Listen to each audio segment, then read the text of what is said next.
विद्यार्थियों को मेरा नमस्कार और आपका स्वागत है मेरे चैनल टॉप 5 में। मैं सौर सिंह इस वीडियो में कक्षा 10 मैथमेटिक्स यानी गणित ज्योमेट्री पर आधारित ये बहुत बेहतरीन सवाल लेकर आए हैं आपके लिए। कॉन्सेप्ट के साथ समझाने की कोशिश करेंगे आपके लिए। वीडियो अच्छा लगे तो आप लाइक कर सकते हैं, बाद में प्ले लिस्ट में जाकर और बहुत सारे सवाल आप देख सकते हैं।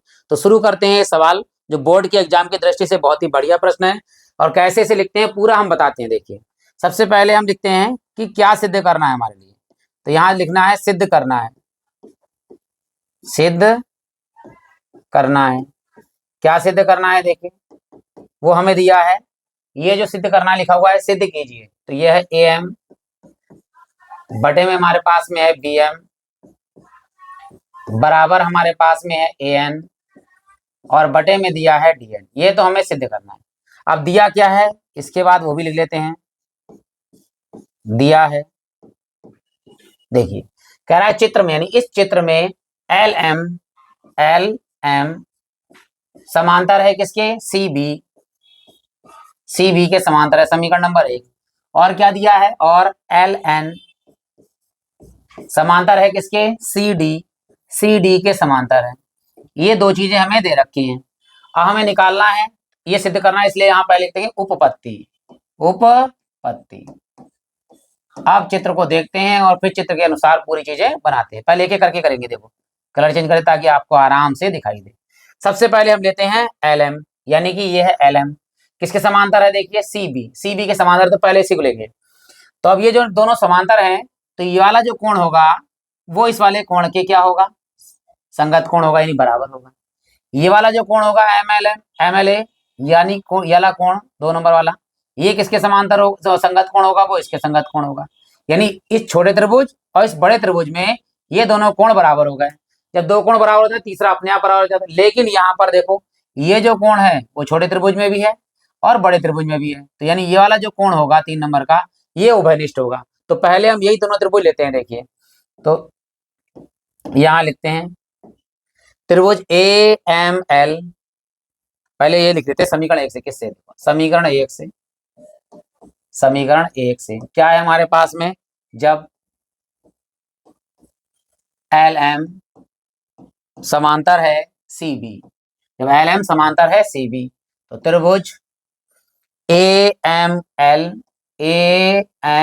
एल समरूप है किसके, त्रिभुज के ए बी सी, त्रिभुज ए बी सी के समरूप है, क्योंकि ये दोनों भुजाएं कैसी हैं, आपस में समांतर हैं। अब समांतर त्रिभुज के नियम से, समांतर त्रिभुज के नियम से या समांतर प्रमेय के नियम से, ठीक है, कुछ भी लिख सकते हो, समांतर त्रिभुज के नियम से। अब क्या होगा देखिए, या तो छोटी भुजा बड़ी भुजा के अनुपात के बराबर हो जाए, लेकिन यहाँ जो दिया हुआ है वो लिख देते हैं। देखो सबसे पहले छोटी वाली भुजा ये लीजिए ए एल के बटे में हम ए सी भी लिख सकते हैं, और ए सी में से अगर हम ए एल घटा दें डायरेक्ट लिख सकते हैं सी एल। तो यहाँ याद रखना कि इस वाली इधर वाले की भुजा की ए एल बटे में क्या लिखा है, सी एल। इसी प्रकार यहाँ लिखे ए एम बटे में क्या आएगा, सी एम। तो यहाँ लिख देंगे ए एम और बटे में आएगा हमारे पास में बी एम लिख दो। ये हो गई समीकरण नंबर हमारे पास में 1 2 हो गई 3। ये तो हो गई हमारे पहले जब ये समांतर दे रखी हूं। अब दूसरी वाली बात पे आते हैं। इसमें देखो समीकरण 2 से जब कौन सी, एल एन समांतर है किसके, सी डी के, तो कौन से त्रिभुज देखिएगा, तो ये छोटा त्रिभुज इधर देखिए। अब यहाँ भी बना देते हैं हम बिल्कुल एकदम अच्छे से, ताकि आपको अच्छे से समझ में आ जाए चीजें। देखिए ये वाला जो कोण है वो इस वाले कोण के बराबर है, संगत कोण। ये वाला जो कोण है वो इस वाले कोण के है बराबर है, क्योंकि संगत कोण। क्यों, क्योंकि ये वाली जो भुजा है वो इस वाली भुजा के समांतर है, ठीक, समांतर है। इसके साथ में देखिए ये वाला जो कोण है वो छोटे त्रिभुज में भी है और वो बड़े त्रिभुज में भी है, तो उभयनिष्ठ हो गया। तो त्रिभुज कौन सा, ए एन एल, त्रिभुज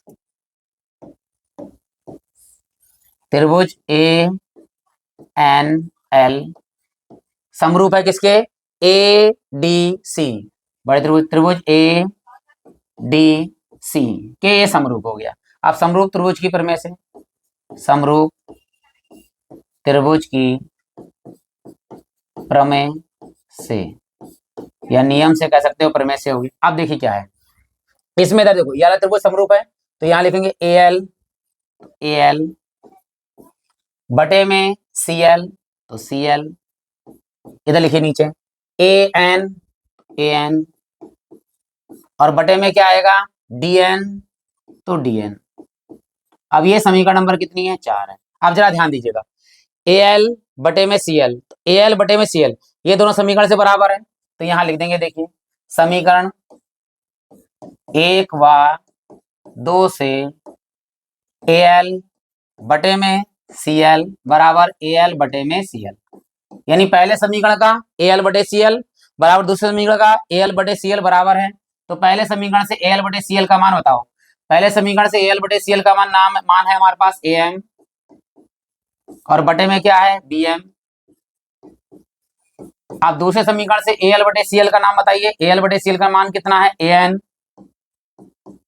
और बटे में हमारे पास क्या है यहाँ पर डी एन। अब देखिए यही हमें क्या करना था, आंसर सिद्ध करना था। देख लीजिए ये है हमारे पास ए एम बटे में बी एम और ए एन बटे में डी एन, और ये यहाँ पे लिख दीजिए या तो इति सिद्धम या लिख सकते हैं आप प्रूव्ड, यानी ये सिद्ध हो गया है। आशा करता हूं कि आपको सवाल अच्छा लगा होगा, तो आप लाइक कर दीजिएगा और कोई भी कमी दिखे या और अच्छा लगे तो आप कमेंट बॉक्स में कमेंट भी कर सकते हैं। प्लेलिस्ट में जाकर अपनी सुविधा के अनुसार बहुत सारे सवाल आप देख सकते हैं। इसी के साथ आप सभी लोगों का हृदय से धन्यवाद।